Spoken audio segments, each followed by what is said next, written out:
Hi, I'm Cynthia Schiller. Please like and subscribe. So today's going to be kind of an important video. It's going to deal with what destroys relationships.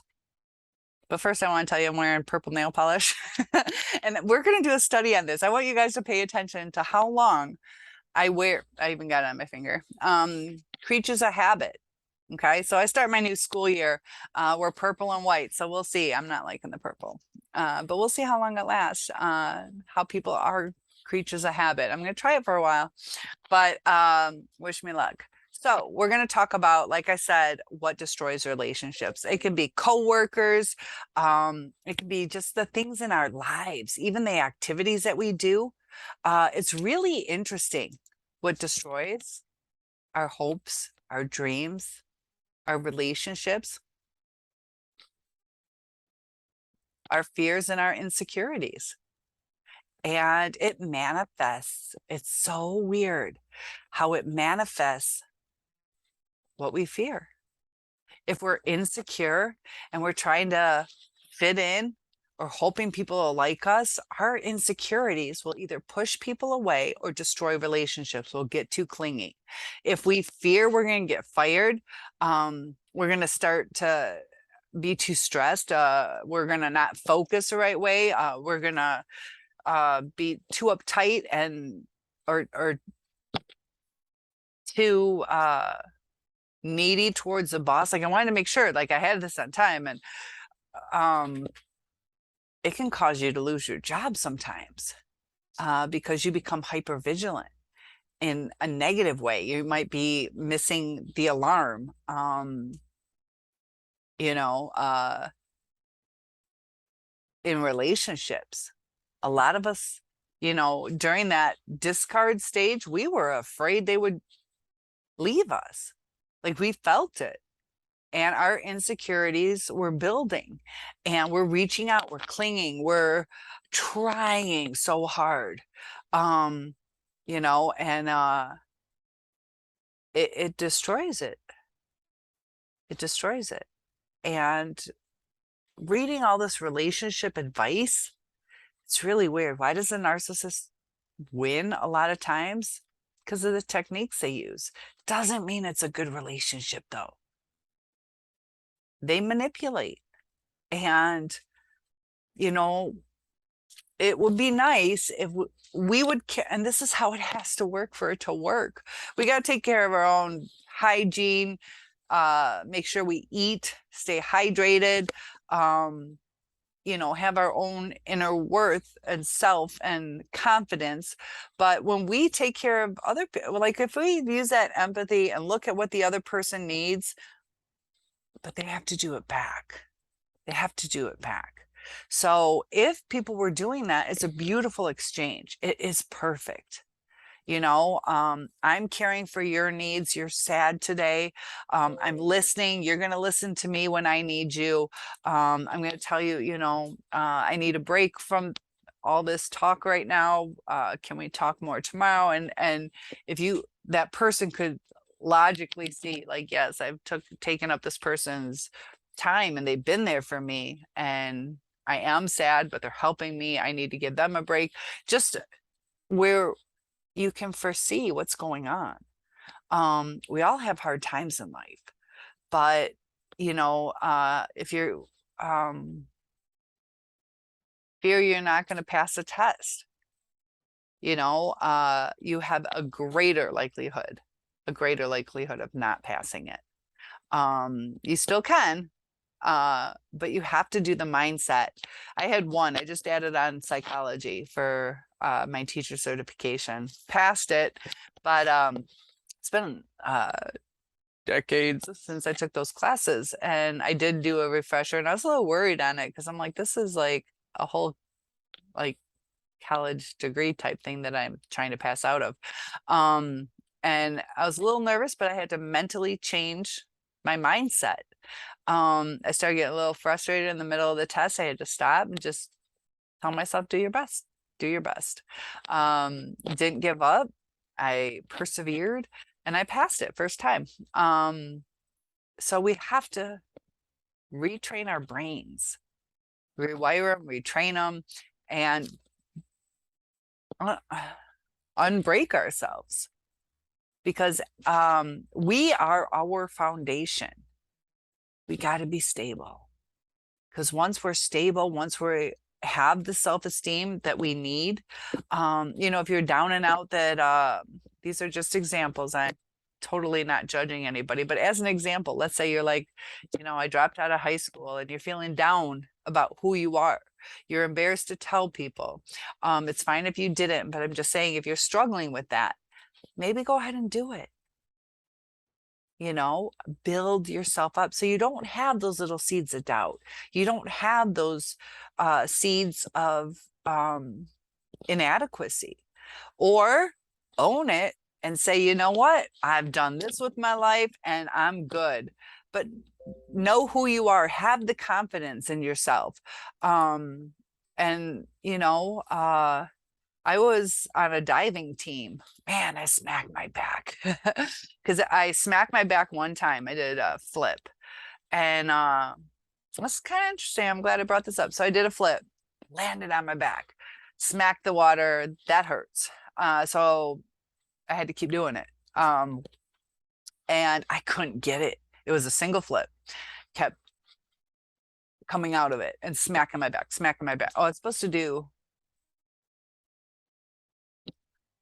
So anyways, I was supposed to do a 1.5 flip. And I kept landing on my back. So it was a 1.5 that I was supposed to do. So I'm doing it and I'm smacking and smacking and smacking, and it hurts. We're wearing sweatshirts to help out, even though we're diving into the water, but smacks your back. And my coach is like, look, keep it trying. It's like 2 weeks and it hurts so bad. Finally, I was like, you don't get it, you can't be on the team. And I had to refocus my brain to, you're going to smack, you're going to smack, you're going to smack. As soon as she said, you're going to be off this team, I actually did a double flip. Didn't do the 1.5. I did a double flip because I overachieved. I want you guys to think about that. You can do it too. I overachieved. I couldn't do 1.5. I could not. I did 1.25 or whatever it would be. I got 3/4. I don't even know the rotations now. But when I built that confidence up, like, I need to do this, I over exceeded. And we can do that too in our lives. We have to build that confidence up, because if I went there onto that diving board, like, this is just hopeless, I'm just going to smack again, it's going to hurt. I had to snap out of that mindset. Like, I have to do it. And look what I achieved. I achieved more. So as we're moving forward in our relationships, in our lives, in our opportunities, possibilities, get in the mindset that you deserve it, because you're going to work for it, because you know who you are, you know, but it's a confidence we have to pull from within. And we have to, it's weird how we have to do it, because it's retraining ourselves. You know, just like me with that diving, did I really know it would happen? That 1.5 or double flip. I just had to believe it, and it happened. And I don't have any extra workout time or anything like that. It was just a mindset, like, click, you got to do this. So moving forward, we got to do it. We can't live in the past anymore. You know, we want these answers, but these answers aren't going to come. If we get the answers, they're going to be lies, which is still going to have us confused. Or if we get the answer, we're going to use that cognitive dissonance. We're longing for our abuser. Guys, I can relate to you. I can relate so deeply, and it happened to me twice. 2 weddings called off, ghosted, discarded, ignored, like the crazy crap that happened afterwards was horrendous. And if you've seen my other videos, I go in detail. Feel free to ask in the comments, but they can be abusive even without saying a word. they can destroy your life without even saying a word. And we can't give them that strength. Some of you struggle with suicide, please call 988. It's a free thing in the United States. One is a country code for America, but don't ever give somebody your life. Don't ever give somebody your physical life or your emotional life. And our insecurities, sometimes, I had some miscarriages, and, sometimes the stress of feeling that you're going to lose a baby can increase the chances of a miscarriage. Stress alone. During my custody battle, my attorney was pregnant with twins and was so stressed about my case because she really put her whole heart into it. Like, she was really on my side, and the stress was too much. Like, stress really affects our bodies. So when we're afraid of things, it causes stress, which changes our body, puts us sometimes into a different state of mind. So we get brain fog, or we're focusing on one thing, so we forget about something. It destroys our whole lives. So don't fear the unknown. Go after it. Had that mindset of me. Am I really going to make this flip? I didn't really know. I hoped. Just had to believe in myself. So moving forward, we have to believe we're going to find the right person. And the right person will come to us if we get back to being who we are. If we're in an unsettled state, or a needy state, or a depressed state, we got to get healthy again, because that narcissist gave us CPTSD. It's going to take time. It's going to take communication with your new partner, but not too much. You have to trust them.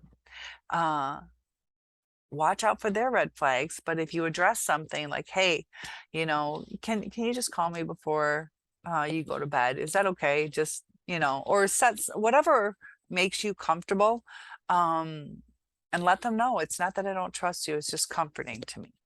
And we have to communicate that, because if you communicate like, well, I don't know if you're out cheating, and it'd be nice to know that you're home, as opposed to it's really nice to be comforted.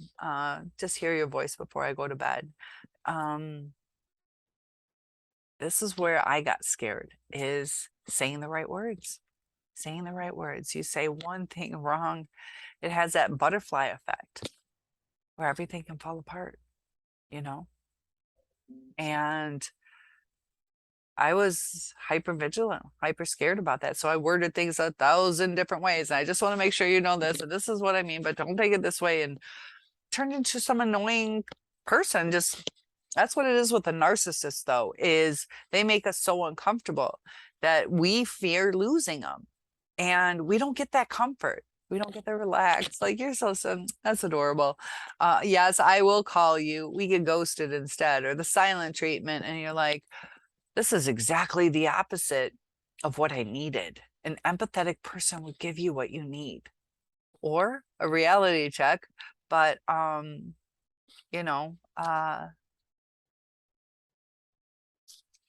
fears that we have, if you're fearing that, you're not going to pass a college entrance exam, or you're not going to do this, a lot of times you just don't even try. Are you trying to meet new people? Or are you afraid of the future? We get kind of stuck in this comfort of being sad. It's our routine now. And it's a routine we need to break. We need to live life. That's when we're going to be happy and whole again. And it gets better. And you get to be able to function in a better capacity. And people will start to be drawn to you. You're going to start doing new things, and people are going to ask you about it. And that's the other thing too, is I want you guys to get out and just do whatever it is. Gives you something to talk about. you know? Because if you and I just met, hey, how you doing? Good. Well, what do you like to do? Nothing. Oh, well, have you seen any cool movies? No. I I don't watch TV, so don't ask me that. Oh, well, do you have any arts and crafts you like to do? Or nope, nope. Or if you're only talking about, well, when I was 6 years old, I was on the Little League team. Um, when you get back to being you, the friendships are going to fall into place. You're going to have things to talk about, finding things in common, but we have to get rid of our fear. We have to face our fear and analyze it. Why am I so afraid of being abandoned? And fix that part of ourselves. And it's hard to, because it's ingrained in us, something in our childhood, or something traumatic, the CPTSD, or the things that the narcissist told us. You won't find better than your narcissist. You won't find better than an abuser. You won't find better than somebody who has poor communication. Guys, there are people out there that will make you allow you to feel safe, and you guys can be happy together. So don't fear the unknown. Go chase after it. Be a superstar diver. I was the first freshman to get their varsity letter. So yeah, it felt pretty good. The only thing is my nickname is Cindy, and so CINDY, and they dotted it on my varsity jacket that I had to wear for 4 years. So the C and the I look like an A. So everybody thought I was Andy's girlfriend. So nobody asked me out. But I spell my name different now, SYNDI, just so you guys know. One-on-ones are available. Please comment. Face your fears and build the confidence to overcome them, because that is what will destroy your life. Your fears will manifest the exact thing you fear. And I promise you that. Your fears will manifest. And it's like a self-fulfilling prophecy. Maybe I still wonder, did I do something wrong with my first, where I was like, I never called him my fiance. That was my first narcissist. I said, we're supposed to get married. I don't know why I said that. There was something in me that said we're supposed to get married on whatever date. I never said we are. We had to listen to our own words. There's some reason I said that. If you guys have some odd things that you have said or your ex has said that seem a little off, I'd like to analyze it for you, because there's reasons we do certain things, say certain things. And, I wonder too with my second, he's supposed to get married next month, but he was like, it probably should have been us. Kind of odd to say when you're in a relationship, but just something to think about. So please like and subscribe, and use the power within you to bring yourself back, because you're still in there. You're missing yourself right now. That's what you feel. You feel a loss of you, and you're projecting your loss onto that narcissist. What am I missing? We're not missing the narcissist. We think we are. We think we are. But we were mirroring. They were taking from us, but we were living us. We were expressing us. And that's what we're missing, us. So give yourselves a big hug. Look in the mirror. Seriously, tell yourself 3 things that are amazing about you. Comment below. Let me know 3 things that are super special about you. And yeah, let's see how long. I don't like the purple. Tell me, what do you guys think? See you soon.